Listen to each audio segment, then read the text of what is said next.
Hey family, you ever notice how some things we think are brand new really been with us the whole time? That's music for you.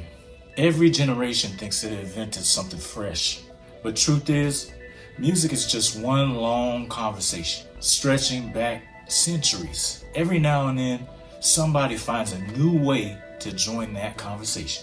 Now, let's talk about something near and dear to my heart, sampling. You know what I mean.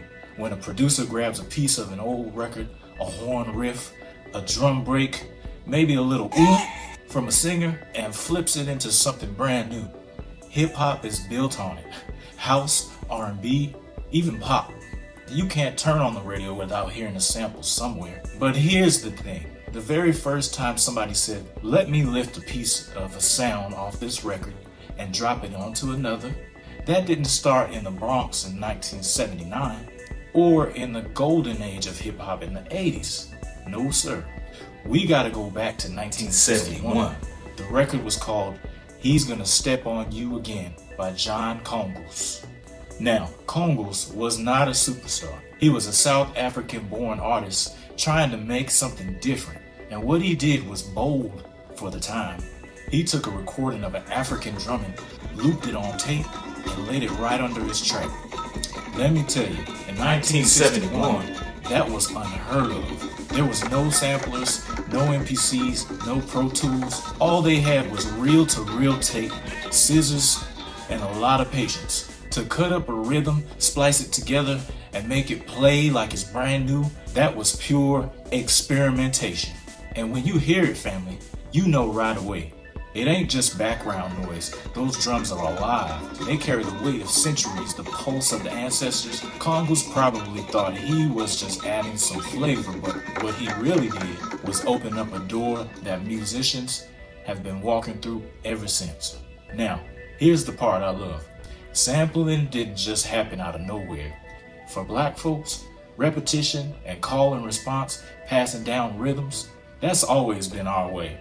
From the work songs in the fields, to the gospel in the church, to the blues on the porch, to the funk on the dance floor, we've always taken what came before and reshaped it into something that could carry us forward.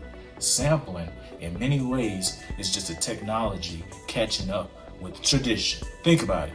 A DJ looping James Brown funky drummer ain't that far from a preacher repeating the same line until the spirit hits you.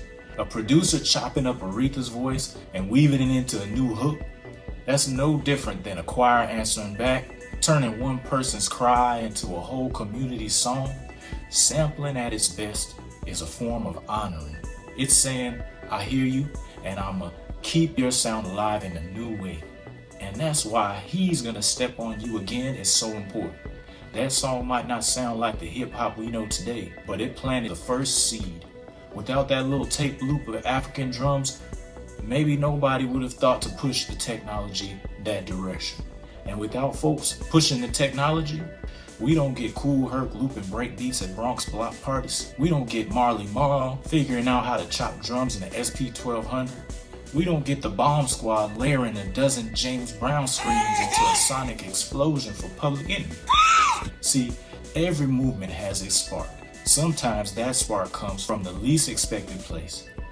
A South African musician in 1971 probably didn't know he was about to influence generations of black music makers, but that's exactly what happened. And you know what else, family? Sampling is also about memory. When you sample, we're saying the past matters.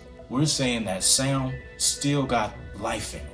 Think about all the young folks today who might never have heard Curtis Mayfield or Nina Simone, except they hear Kanye, Lauren, or Kendrick flip those voices into something modern. That's legacy work.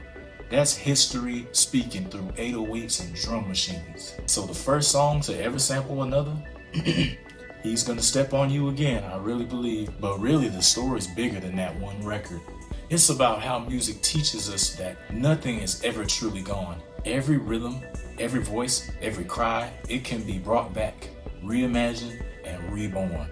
Sampling reminds us that we're all standing on the shoulders of those who came before. So when you hear that chopped up soul loop, or that gospel choir pitched and twisted, or that dusty breakbeat stretched into infinity, remember, That's not just technology at work, that's tradition. That's history. That's a conversation between yesterday and today, carrying us into tomorrow. Stay blessed, family, and keep listening for the stories inside the music. Every sample has a past. Every beat has a heartbeat. And if you listen close, you just might hear the ancestors keeping time.